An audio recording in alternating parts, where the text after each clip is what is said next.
Namaste and good morning, everyone. Let's start our Monday class with these prayers.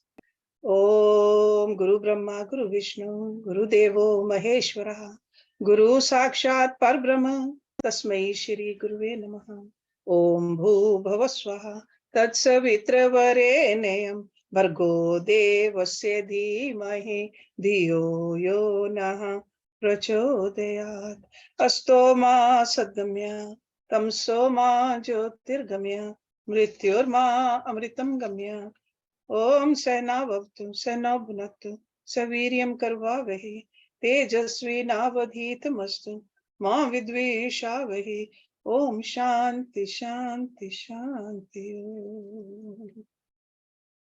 Let's open our Shiv Puran book.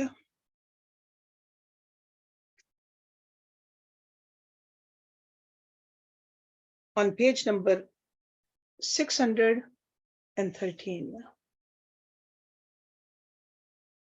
And the title of this chapter is Devi के द्वारा सेना और सेनापतियों सहित निशुंभ एवं शुंभ का संहार. So in this section, this Samhita is called Uma Samhita, and we see the description of a lot of Devis over here and how powerful they were and what kind of a work they did for our benefit. So ऋषि कहते हैं, राजन, प्रशंसनीय पराक्रमशाली महान असुर शुंभ ने इन श्रेष्ठ दैत्यों का मारा जाना सुनकर अपने उन दुर्जय गणों को युद्ध के लिए जाने की आज्ञा दी, जो संग्राम का नाम सुनते ही हर्ष से खिल उठते थे.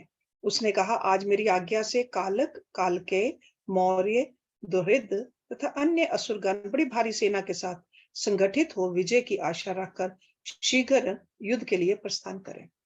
निशुंभ और शुंभ दोनों भाई उन दैत्यों को पूर्वोक्त आदेश देकर रथ पर आरूढ़ हो स्वयं भी नगर से बाहर निकले. उन महाबली वीरों की आज्ञा से उनकी सेनाएं उसी तरह युद्ध के लिए आगे बढ़ी मानो मरणोन्मुख पतंग आग में कूदने के लिए उठ खड़े हों. उस समय असुर राज ने युद्ध स्थल में मृदंग, मर्दल, भेरी, डिडिम्ब, झांझ और ढोल आदि बाजे बजवाए. उन जुझाऊ बाजों की आवाज सुनकर युद्ध प्रेमी वीर हर्ष एवं उत्साह से भर गए, परंतु जिन्हें अपने प्राण अधिक प्यारे थे वे उस रणभूमि से भाग चले. युद्ध संबंधी वस्त्रों तथा कवच आदि से आच्छादित अंग वाले वे योद्धा विजय की अभिलाषा से अस्त्र शस्त्र धारण किए युद्ध स्थल में आ पहुंचे. कितने ही सैनिक हाथियों पर सवार थे, बहुत से दैत्य घोड़ों की पीठ पर बैठे थे और अन्य असुर रथों पर चढ़कर जा रहे थे. उस समय उन्हें अपने पराई की पहचान नहीं होती थी. उन्होंने असुर राज के साथ सम्रांगन में पहुंचकर सब ओर से युद्ध आरंभ कर दिया. बारंबार शतघ्नि की आवाज होने लगी, जिसे सुनकर देवता कांप उठे. धूल और धुएं से आकाश में महान अंधकार छा गया. सूर्य का रथ नहीं दिखाई देता था. अत्यंत अभिमानी करोड़ों पैदल योद्धा विजय की अभिलाषा लिए युद्ध स्थल में आकर डट गए थे. घुड़सवार, हाथी सवार तथा अन्य रथ आरूढ़ असुर भी बड़ी प्रसन्नता के साथ करोड़ों की संख्या में वहां आए थे. उस महासमर में काले पर्वतों के समान विशाल मदमत गजराज जोर जोर से चिघाड़ रहे थे. छोटे छोटे शैल शिखरों के समान ऊंट भी अपने गले से गलगल ध्वनि का विस्तार करने लगे. अच्छी भूमि में उत्पन्न हुए घोड़े गले में विशाल कंठहार धारण किए जोर जोर से हिनहिना रहे थे. वे अनेक प्रकार की चालें जानते थे और हाथियों के मस्तक पर पैर रखते हुए आकाश मार्ग से पक्षियों की भांति उड़ जाते थे. शत्रु की ऐसी सेना को आक्रमण करती देख जगदम्बा ने अपने धनुष पर प्रत्यंचा चढ़ाई. साथ ही शत्रुओं को हतोत्साह करने वाले घंटे को भी बजाया. ये देख सिंह भी अपनी गर्दन और मस्तक के केशों को कंपाता हुआ जोर जोर से गर्जना करने लगा. उस समय हिमालय पर्वत पर खड़ी हुई रमणीय आभूषणों और अस्त्रों से सुशोभित शिवा देवी की ओर देखकर निशुंभ विलासिनी रमणियों के मनोभाव को समझने में निपुण पुरुष की भांति सरस्वानी में बोला, महेश्वरी, तुम जैसी सुंदरियों के रमणीय शरीर पर मालती के फूल का एक दल भी डाल दिया जाए तो वह व्यथा उत्पन्न कर देता है. ऐसे मनोहर शरीर से तुम विकराल युद्ध का विस्तार कैसे कर रही हो. ये बात कहकर वे महान असुर चुप हो गया. तब चंडिका देवी ने कहा, मूढ़ असुर, व्यर्थ की बातें क्यों बकता है. युद्ध कर, अन्यथा पताल को चला जा. ये सुनकर वह महारथी वीर अत्यंत रुष्ट हो समर भूमि में बाणों की अद्भुत वृष्टि करने लगा, मानो बादल जल की धारा बरसा रहे हों। उस समय उस रण क्षेत्र में वर्षा ऋतु का आगमन हुआ सा जान पड़ता था। मद से उद्धत हुआ वह असुर तीखे बाण, शूल, फरसे, बिंदीपाल, परिघ, धनुष, भुशुंडी, प्रास, कुशर्प तथा बड़ी बड़ी तलवारों से युद्ध करने लगा। काले पर्वतों के समान बड़े बड़े गजराज कुंभस्थल विदीर्ण हो जाने के कारण सम्रांगन में चक्कर काटने लगे। उनकी पीठ पर फहराती हुई शुंभ निशुंभ की पताकाएं, जो उड़ती हुई बलाकाओं की पंक्तियों के समान श्वेत दिखाई देती थी, अपने स्थान से खंडित होकर नीचे गिरने लगी। क्षत विक्षत शरीर वाले दैत्य पृथ्वी पर गिरकर मछलियों के समान तड़प रहे थे। गर्दन कट जाने के कारण घोड़ों के समूह बड़े भयंकर दिखाई देते थे। कालिका ने कितने ही दैत्यों को मौत के घाट उतार दिया तथा देवी के वाहन सिंह ने अन्य बहुत से असुरों को अपना आहार बना लिया। उस समय दैत्यों के मारे जाने से उस रणभूमि में रक्त की धारा बहाने वाली कितनी ही नदियां बह चली। सैनिकों के केश पानी में सेवार की भांति दिखाई देते थे और उनकी चादरें सफेद फेन का भ्रम उत्पन्न करती थी। इस तरह घोर युद्ध होने तथा राक्षसों का महान संहार हो जाने के पश्चात देवी अंबिका ने विष में भुजे हुए तीखे वाणों द्वारा निशुंभ को मारकर धराशायी कर दिया। अपने असीम शक्तिशाली छोटे भाई के मारे जाने पर शुंभ रोष से भर गया और रथ पर बैठकर 8 भुजाओं से युक्त हो महेश्वर प्रिया अंबिका के पास गया। उसने जोर जोर से शंख बजाया और शत्रुओं का दमन करने वाले धनुष की दुसह टंकार ध्वनि की तथा देवी का सिंह भी अपने अयालों को हिलाता हुआ दहाड़ने लगा। इन 3 प्रकार की ध्वनियों से आकाश मंडल गूंज उठा। तदंतर जगदम्बा ने अट्टहास किया, जिससे समस्त असुर त्रस्त हो उठे। जब देवी ने शुंभ से कहा कि तुम युद्ध में स्थिरता पूर्वक खड़े रहो, तब देवता बोल उठे, जय हो जगदम्बा की। इस समय दैत्यराज शुंभ ने बड़ी भारी शक्ति छोड़ी, जिसकी शिखा से आग की ज्वाला निकल रही थी, परंतु देवी ने एक उल्का के द्वारा उसे मार गिराया। शुंभ के चलाए हुए बाणों के देवी ने देवी के चलाए हुए बाणों के शुंभ ने सैकड़ों टुकड़े कर दिए। तत्पश्चात चंडिका ने त्रिशूल उठाकर उस महान असुर पर आघात किया। त्रिशूल की चोट से मूर्छित हुए इंद्र के द्वारा पंख काट दिए जाने पर गिरने वाली पर्वत की भांति आकाश, पृथ्वी और समुद्र को कंपित करता हुआ धरती पर गिर गया। तदंतर शूल के आघात से होने वाली व्यथा को सहकर उस महाबली असुर ने 10,000 बाहें धारण कर ली और देवताओं का भी नाश करने में समर्थ चक्रों द्वारा सिंह सहित महेश्वरी शिवा पर आघात करना आरंभ किया। उसके चलाए हुए चक्रों को खेल खेल में ही विदीर्ण करके देवी ने त्रिशूल उठाया और उस असुर पर घातक प्रहार किया। शिवा के लोक पावन पानी पंकज से मृत्यु को प्राप्त होकर वे दोनों असुर परम पद के भागी हुए। उस महापराक्रमी निशुंभ और भयानक बलशाली शुंभ के मारे जाने पर समस्त दैत्य पताल में घुस गए। अन्य बहुत से असुरों को काली और सिंह आदि ने खा लिया और शेष दैत्य भय से व्याकुल हो 10 दिशाओं में भाग गए। नदियों का जल स्वच्छ हो गया, वे ठीक मार्ग से बहने लगी। मंद मंद वायु बहने लगी, जिसका स्पर्श सुखद प्रतीत होता था। आकाश निर्मल हो गया। देवताओं और ब्रह्म ऋषियों ने फिर यज्ञ याग आदि आरंभ कर दिए। इंद्र आदि सब देवता सुखी हो गए।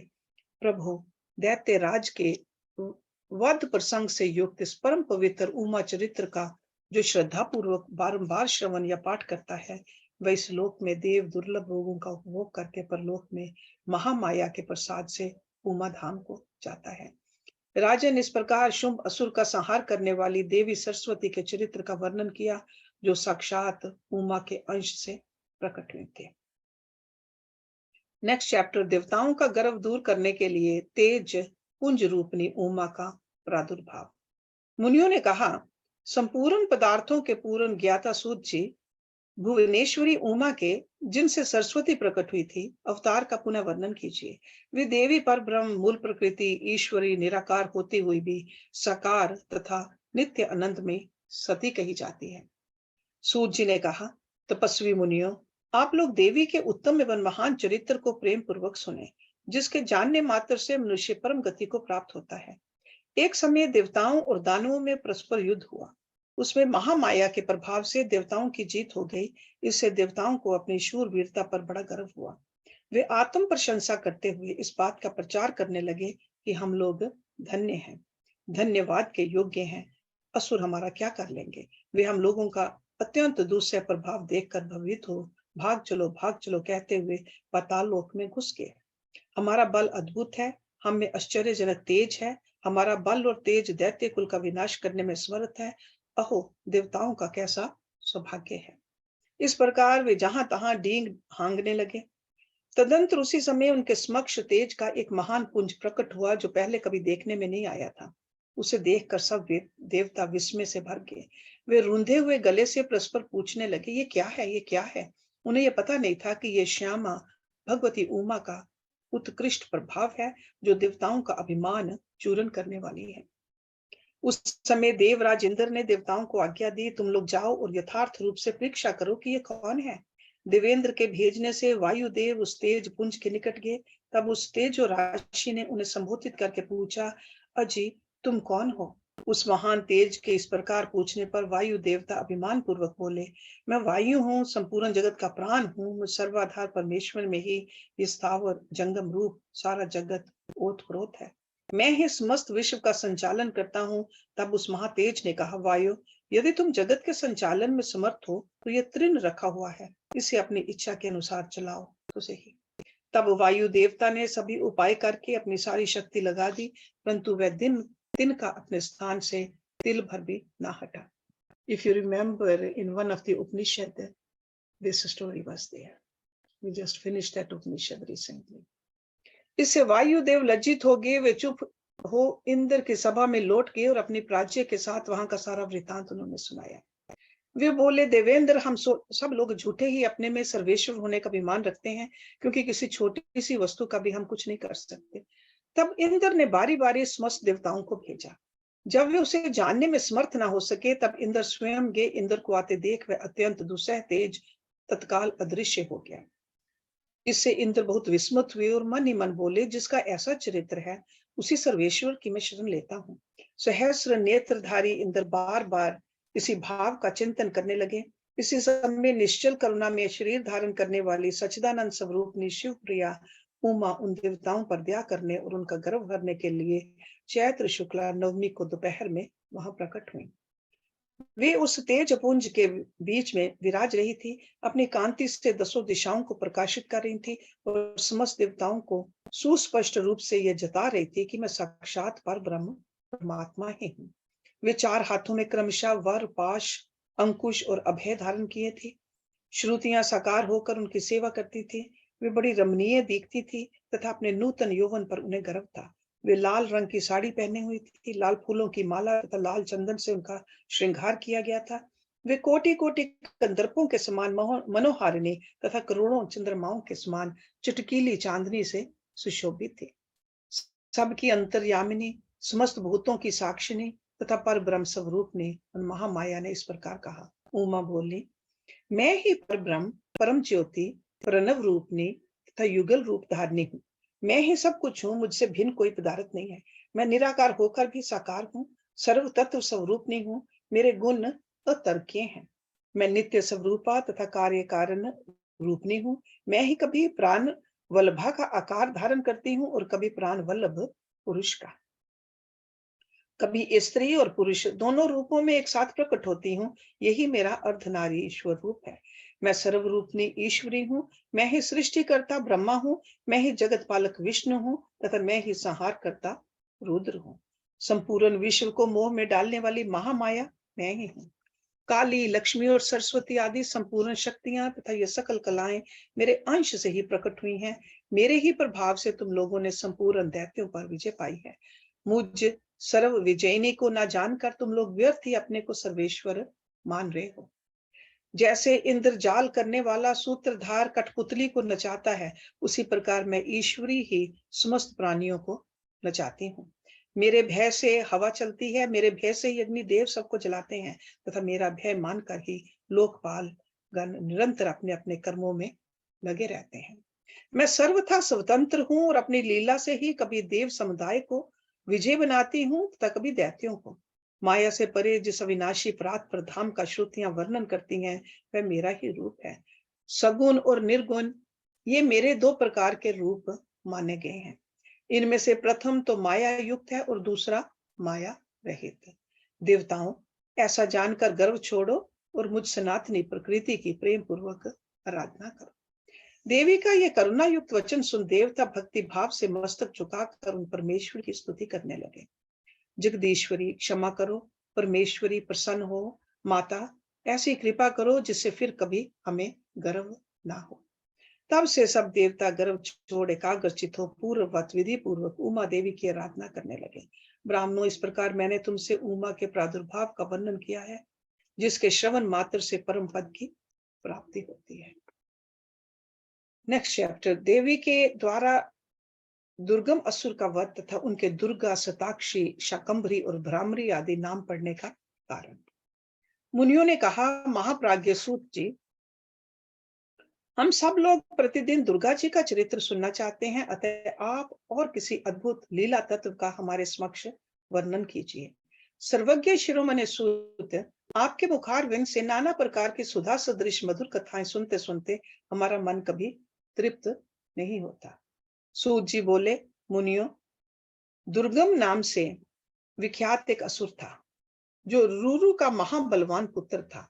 उसने ब्रह्मा जी के वरदान से चारों वेदों को अपने हाथ में कर लिया था तथा देवताओं के लिए अजय बल पाकर उसने भूतल पर बहुत से ऐसे उत्पात किए जिन्हें सुनकर देवलोक में देवता भी कंपित हो उठे। वेदों के अदृश्य हो जाने पर सारी वैदिक क्रिया नष्ट हो चली। उस समय ब्राह्मण और देवता भी दुराचारी हो गए। ना कहीं दान होता था, ना अत्यंत उग्र तप किया जाता था, ना यज्ञ होता था और ना होम ही किया जाता था। इसका परिणाम ये हुआ कि पृथ्वी पर 100 वर्षों तक के लिए वर्षा बंद हो गई। तीनों लोकों में हाहाकार मच गया। सब लोग दुखी हो गए। सबको भूख प्यास का महान कष्ट सताने लगा। कुआं, बावड़ी, सरोवर, सरिताएं और समुद्र भी जल से रहित हो गए। समस्त वृक्ष और लताएं भी सूख गईं। इससे समस्त प्रजाओं के चित्त में बड़ी दीनता आ गई। उनके महान दुख को देखकर सब देवता महेश्वरी योग माया की शरण में गए। देवताओं ने कहा, महामाए, अपनी सारी प्रजा की रक्षा करो, रक्षा करो, अपने क्रोध को रोको, अन्यथा सब लोग निश्चय ही नष्ट हो जाएंगे। कृपा सिंधु दीन बंधु, जैसे शुंभ नामक दैत्य, महाबली निशुंभ, धूम्राक्ष, चंड, मुंड, महान शक्तिशाली रक्त बीज, मधु, कैटब तथा महिष असुर का तुमने वध किया था, उसी प्रकार इस दुर्गम असुर का शीघ्र ही संहार करो। बालकों से पग पग पर अपराध बनता ही रहता है। केवल माता के सिवा संसार में दूसरा कौन है जो उस अपराध को सहन करता हो। देवताओं और ब्राह्मणों का जब जब दुख आता है, तब तब शीघ्र ही अवतार लेकर तुम सब लोगों को सुखी बनाती हो। देवताओं की ये व्याकुल प्रार्थना सुनकर कृपामयी देवी ने उस समय अपने अत्यंत नेत्रों से युक्त रूप का दर्शन कराया। उनका मुखारविंद प्रसन्नता से खिला हुआ था और वे अपने चारों हाथों में क्रमशः धनुष, बाण, कमल तथा नाना प्रकार के फल मूल लिए हुए थी। उस समय प्रजाजनों को कष्ट उठाते देख उनके सभी नेत्रों में करुणा के आंसू छलक आए। वे व्याकुल होकर लगातार 9 दिन और 9 रात रोती रही। उन्होंने अपने नेत्रों से अश्रु जल की सहस्रों धाराएं प्रवाहित की। उन धाराओं से सब लोग तृप्त हो गए और समस्त औषधियां भी सिंच गई। सरिताओं और समुद्रों में अगाध जल भर गया। पृथ्वी पर साग और फल मूल के अंकुर उत्पन्न होने लगे। देवी शुद्ध हृदय वाले महात्मा पुरुषों को अपने हाथ में रखे हुए फल बांटने लगे। उन्होंने गांवों के लिए सुंदर घास और दूसरे प्राणियों के लिए यथा योग्य भोजन प्रस्तुत किए। देवता, ब्राह्मण और मनुष्यों सहित संपूर्ण प्राणी संतुष्ट हो गए। तब देवी ने देवताओं से पूछा, तुम्हारा और कौन सा कार्य सिद्ध करूं? उस समय सब देवता एकत्र होकर बोले, देवी, आपने सब लोगों को संतुष्ट कर दिया। अब कृपा करके दुर्गम असुर के द्वारा अपहृत हुए वेद लाकर हमें दीजिए। तब देवी ने तथास्तु कहकर कहा, देवताओं, अपने घर को जाओ जाओ, मैं शीघ्र ही संपूर्ण वेद लाकर तुम्हें अर्पित करूंगी। यह सुनकर सब देवता बड़े प्रसन्न हुए। वे प्रफुल्ल नील कमल के समान नेत्रों वाली जगदोनी जगदम्बा को भली भांति प्रणाम करके अपने अपने धाम को चले गए। फिर तो स्वर्ग, अंतरिक्ष और पृथ्वी पर बड़ा भारी कोलाहल मच गया। उसे सुनकर उस भयानक दैत्य ने चारों ओर से देवपुरी को घेर लिया। तब शिवा देवताओं की रक्षा के लिए चारों ओर से तेजो में मंडल का निर्माण करके स्वयं उस घेरे से बाहर आ गई। फिर तो देवी और दैत्य दोनों में घोर युद्ध आरंभ हो गया। सम्रांगन में दोनों ओर से कवच को छिन्न भिन्न कर देने वाले तीखे बाणों की वर्षा होने लगी। इसी बीच में देवी के शरीर से सुंदर रूप वाली काली, तारा, छिन्नमस्ता, श्री विद्या, भुवनेश्वरी, भैरवी, बगला, धूमरा, श्रीमती त्रिपुर सुंदरी और मतंगी, ये 10 महाविद्याएं अस्त्र शस्त्र लिए निकली। तत्पश्चात दिव्य मूर्ति वाली असंख्य मातृकाएं प्रकट हुई। उन सब ने अपने मस्तक पर चंद्रमा का मुकुट धारण कर रखा था और वे सब के सब विद्युत के समान दीप्तिमती दिखाई देती थी। इसके बाद उन मातृगणों के साथ दैत्यों का भयंकर युद्ध आरंभ हुआ। उन सब ने मिलकर उस रौरव अथवा दुर्गम दैत्य की 100 अक्षौणी सेनाएं नष्ट कर दी। इसके बाद देवी ने त्रिशूल की धार से उस दुर्गम दैत्य को मार डाला। वह दैत्य जड़ से खोदे गए वृक्ष की भांति पृथ्वी पर गिर पड़ा। इस प्रकार ईश्वरी ने उस समय दुर्गम असुर नामक दैत्य को मारकर चारों वेद वापस ले देवताओं को दे दिए।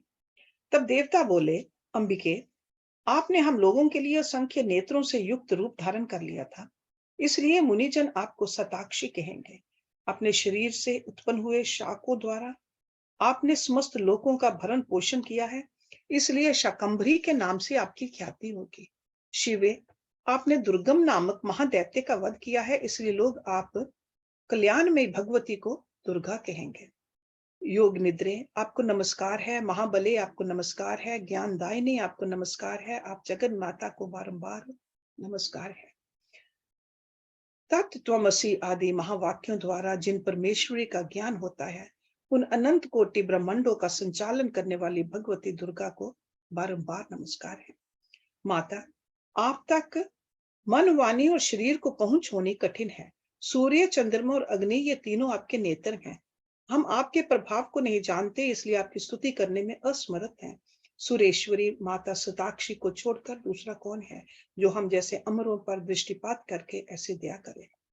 देवी, आपको सदा ऐसा ही यत्न करना चाहिए जिससे तीनों लोक निरंतर विघ्न बाधाओं से तिरस्कृत ना हो। आप हमारे शत्रुओं का नाश करते रहें।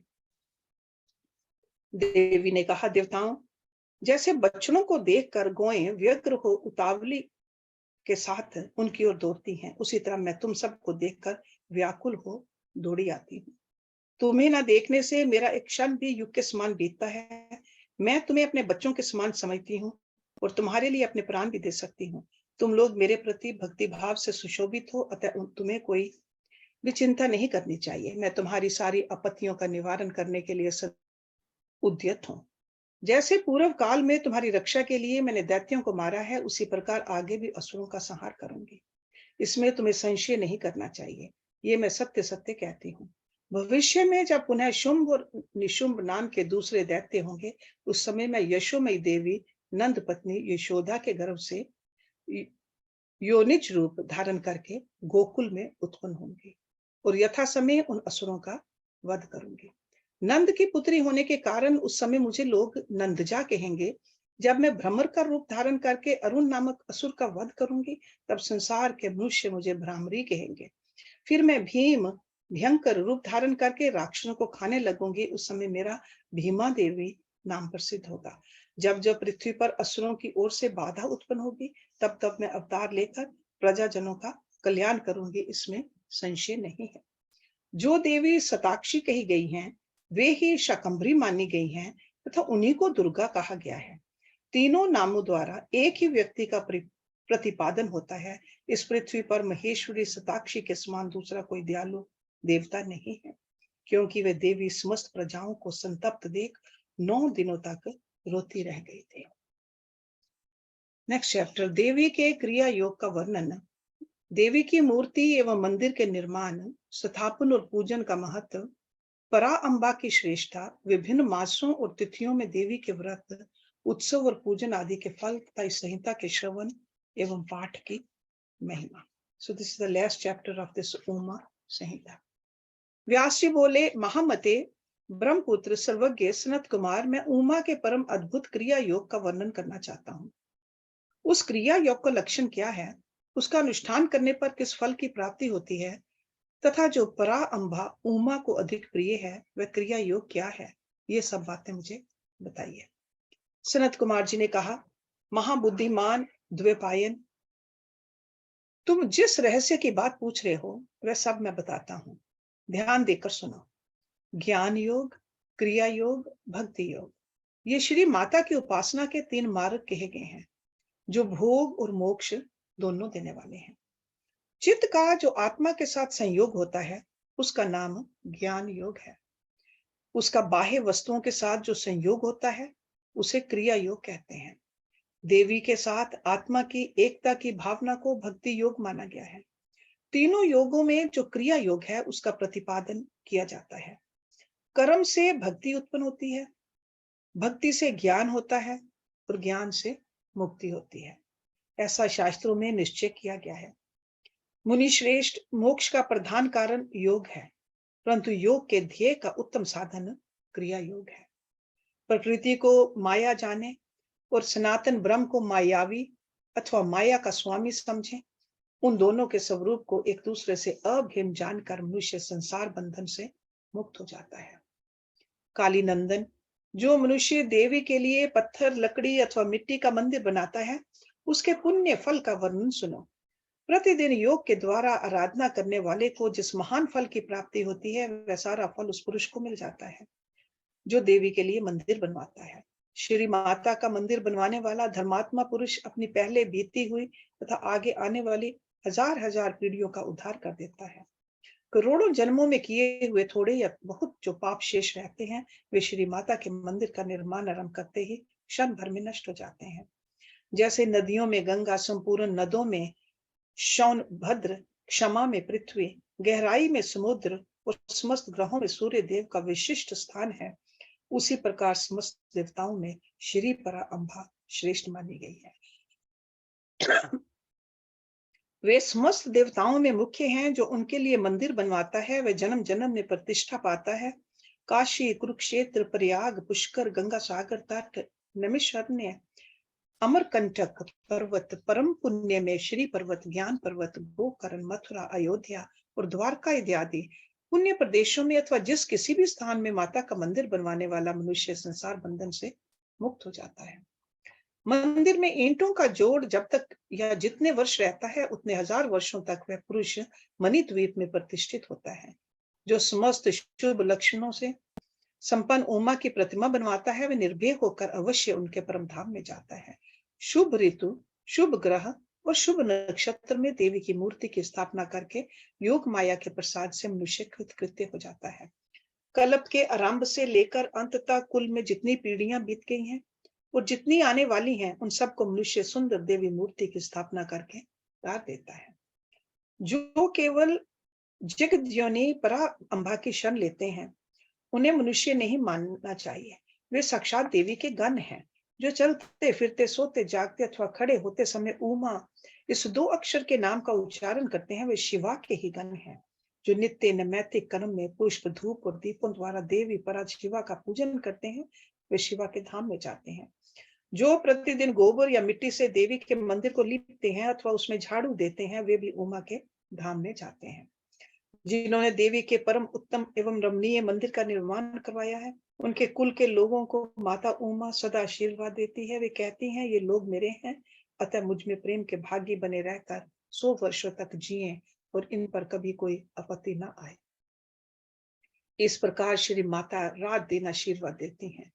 जिसने महादेवी उमा की शुभ मूर्ति का निर्माण कराया है, उसके कुल के 10,000 पीढ़ियों तक के लोग मणिद्वीप में सम्मान पूर्वक रहते हैं। महामाया की मूर्ति को स्थापित करके उसकी भली भांति पूजा करने के पश्चात साधक जिस जिस मनोरथ के लिए प्रार्थना करता है, उसको अवश्य प्राप्त कर लेता है। जो श्री माता के स्थापित की हुई उत्तम मूर्ति को मधु मिश्रित घी से नहलाता है, उसके पुण्य फल की गणना कौन कर सकता है। चंदन, अगुरु, कपूर, जटामांसी तथा नागरमोथा आदि से युक्त जल तथा एक रंग के गौ के दूध से परमेश्वरी को नहलाएं। तत्पश्चात अष्टादशांग धूप के द्वारा अग्नि में उत्तम आहुति दे तथा घृत और कपूर सहित बत्तियों द्वारा देवी की आरती उतारें। कृष्ण पक्ष की अष्टमी, नवमी, अमावस्या में अथवा शुक्ल पक्ष की पंचमी और दशमी तिथियों में गंध, पुष्प आदि उपचारों द्वारा जगदम्बा की विशेष पूजा करनी चाहिए।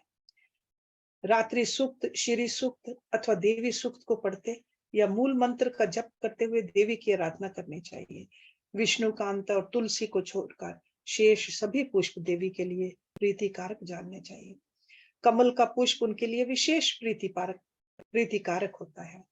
जो देवी को सोने चांदी के फूल चढ़ाता है, वह करोड़ों सिद्धों से युक्त उनके परम धाम में जाता है। देवी के उपासकों को पूजन के अंत में सदा अपने अपराधों के लिए क्षमा प्रार्थना करनी चाहिए। जगत को आनंद प्रदान करने वाली परमेश्वरी प्रसन्न हो। इत्यादि वाक्यों द्वारा स्तुति एवं मंत्र पाठ करता हुआ देवी के भजन में लगा रहने वाला उपासक उनका इस प्रकार ध्यान करे। देवी सिंह पर सवार हैं, उनके हाथों में अभय एवं वर की मुद्राएं हैं तथा वे भक्तों को अभीष्ट फल प्रदान करने वाली हैं। इस प्रकार महेश्वरी का ध्यान करके उन्हें नैवेद्य के रूप में नाना प्रकार के पके हुए फल अर्पित करें। जो परात्मा शंभु शक्ति का नैवेद्य भक्षण करता है वह मनुष्य अपने सारे पाप पंख को धोकर निर्मल हो जाता है। जो चैत्र शुक्ला तृतीया को भवानी की प्रसन्नता के लिए व्रत करता है वह जन्म मरण के बंधन से मुक्त हो परम पद को प्राप्त होता है। विद्वान पुरुष इसी तृतीया को दोलोत्सव करे, उसमें शंकर सहित जगदम्बा उमा की पूजा करे, फूल कुकुम वस्त्र कपूर अगुरु चंदन धूप दीप नैवेद्य पुष्पहार तथा अन्य गंध द्रव्यों द्वारा शिव सहित सर्व कल्याणकारिणी महामाया महेश्वरी श्री गौरी देवी का पूजन करके उन्हें झूले में झूलना। जो प्रतिवर्ष नियम पूर्वक उक्त तिथि को देवी का व्रत और दोल उत्सव करता है उसे शिवा देवी संपूर्ण अभिष्ट पदार्थ देती हैं। वैशाख मास के शुक्ल पक्ष में जो अक्षय तृतीया तिथि आती है उसमें अलस्य रहित हो जो जगदम्बा का व्रत करता है तथा बेला मालती चंपा जपा बंदूक और कमल के फूलों से शंकर सहित गौरी देवी की पूजा करता है वह करोड़ों जन्मों में किए गए मानसिक वाचिक और शारीरिक पापों का नाश करके धर्म अर्थ काम और मोक्ष इन चारों पुरुषार्थों को अक्षय रूप में प्राप्त करता है। ज्येष्ठ शुक्ला तृतीया को व्रत करके जो अत्यंत प्रसन्नता के साथ महेश्वरी का पूजन करता है उसके लिए कुछ भी असाध्य नहीं होता। आषाढ़ के शुक्ल पक्ष की तृतीया को अपने वैभव के अनुसार रथोत्सव करे। ये उत्सव देवी को अत्यंत प्रिय है। पृथ्वी को रथ समझे, चंद्रमा और सूर्य को उसके पहिए जाने, वेदों को घोड़े और ब्रह्मा जी को सारथिक माने। इस भावना से मणि जटित रथ की कल्पना करके उसे पुष्प मालाओं से सुशोभित करे, फिर उसके भीतर शिवा देवी को विराजमान करे। तत्पश्चात बुद्धिमान पुरुष भावना करे कि परा अम्बा उमा देवी संपूर्ण जगत की रक्षा के लिए उसकी देखभाल करने के निमित्त रथ में भीतर बैठी है। जब रथ धीरे धीरे चले तब जय जयकार करते हुए प्रार्थना करे, देवी दीन वत्सले हम आपकी शरण में आए हैं, आप हमारी रक्षा कीजिए। इन वाक्यों द्वारा देवी को संतुष्ट करे और यात्रा के समय नाना प्रकार के बाजे बजवाए। ग्राम या नगर की सीमा के अंत तक रथ को ले जाकर वहां उस रथ पर देवी की पूजा करे और नाना प्रकार के स्तोत्रों से उनकी स्तुति करके फिर उन्हें वहां से अपने घर ले आए। तदंतर सैकड़ों बार प्रणाम करके जगदम्बा से प्रार्थना करे। जो विद्वान इस प्रकार देवी का पूजन व्रत एवं रथोत्सव करता है वह इस लोक में संपूर्ण भोगों का उपभोग करके अंत में देवी के धाम को जाता है। श्रावण और भाद्रपद मास की शुक्ला तृतीया को जो विधि पूर्वक अम्बा का व्रत और पूजन करता है वह इस लोक में पुत्र पौत्र एवं धन आदि से संपन्न होकर सुख भोगता है तथा अंत में सब लोकों से ऊपर विराजमान उमा लोक में जाता है। आश्विन मास के शुक्ल पक्ष में नवरात्र व्रत करना चाहिए। उसके करने पर संपूर्ण कामनाएं सिद्ध हो जाती हैं, इसमें संशय नहीं है। इस नवरात्र व्रत के प्रभाव का वर्णन करने में चतुरानन ब्रह्मा, पंचानन महादेव तथा शठानन कार्तिकेय भी समर्थ नहीं है। फिर दूसरा कौन समर्थ हो सकता है? मुनि श्रेष्ठ नवरात्र व्रत का अनुष्ठान करके वीरथ के पुत्र राजा सुरथ ने अपने खोए हुए राज्य को प्राप्त कर लिया। अयोध्या के बुद्धिमान नरेश ध्रुव संधि कुमार सुदर्शन ने इस नवरात्र के प्रभाव से ही राज्य प्राप्त किया जो पहले उनके हाथ से छिन गया था। इस व्रत राज का अनुष्ठान और महेश्वरी की आराधना करके समाधि वैश्य संसार बंधन से मुक्त और मोक्ष के भागी हुए थे। जो मनुष्य आश्विन मास के शुक्ल पक्ष में विधि पूर्वक व्रत करके तृतीया, पंचमी, सप्तमी, अष्टमी, नवमी एवं चतुर्दशी तिथियों को देवी का पूजन करता है, देवी शिवा निरंतर उसके संपूर्ण अभीष्ट मनोरथ की पूर्ति करती रहती है। जो कार्तिक, मार्गशीर्ष, पौष, माघ और फागुन मास के शुक्ल पक्ष में तृतीया को व्रत करता तथा लाल कनेर आदि के फूलों एवं सुगंधित धूपों से मंगलमय देवी की पूजा करता है वह संपूर्ण मंगल को प्राप्त कर लेता है। स्त्रियों को अपने सौभाग्य की प्राप्ति एवं रक्षा के लिए सदा इस महान व्रत का आचरण करना चाहिए। तब पुरुषों को भी विद्या, धन एवं पुत्र की प्राप्ति के लिए इसका अनुष्ठान करना चाहिए। इनके सिवा अन्य भी जो देवी को प्रिय लगने वाले उमा महेश्वर आदि के व्रत हैं, मुमुक्षु पुरुषों को उनका भक्ति भाव से आचरण करना चाहिए। ये उमा संहिता परम पुण्यमयी तथा शिव भक्ति को बढ़ाने वाली है। इसमें नाना प्रकार के उपाख्यान हैं। ये कल्याणमयी संहिता भोग तथा मोक्ष प्रदान करने वाली है। जो इसे भक्ति भाव से सुनता या एकाग्र चित होकर सुनाता अथवा पढ़ता या पढ़ाता है, वह परम गति को प्राप्त होता है। जिसके घर में सुंदर अक्षरों में लिखी गई ये संहिता विधिवत पूजित होती है, वह संपूर्ण अभीष्टों को प्राप्त कर लेता है। उसे भूत प्रेत और पिशाच आदि दुष्टों से कभी भय नहीं होता। वह पुत्र पौत्र आदि संपत्ति को अवश्य पाता है, इसमें संशय नहीं है। अतः शिवा की भक्ति चाहने वाले पुरुषों को सदा इस परम पुण्य में रमणीय उमा संहिता का श्रवण एवं पाठ करना चाहिए। So this is a Uma Samhita Sampurna here. So next week we'll see Kailash Samhita. And the title of that chapter is ऋषियों का सूत जी से तथा वामदेव जी का सकंद से प्रश्न। And प्रणवर्थ निरूपण के लिए अनुरोध। And we all know who Sakand is, right? So let's end this class here. Om Purnamada Purnamidam Purnat Purnamudaচ্yate Purnasya Purnamadaye Purnameva Vishishyate. Om Shanti Shanti Shanti Om.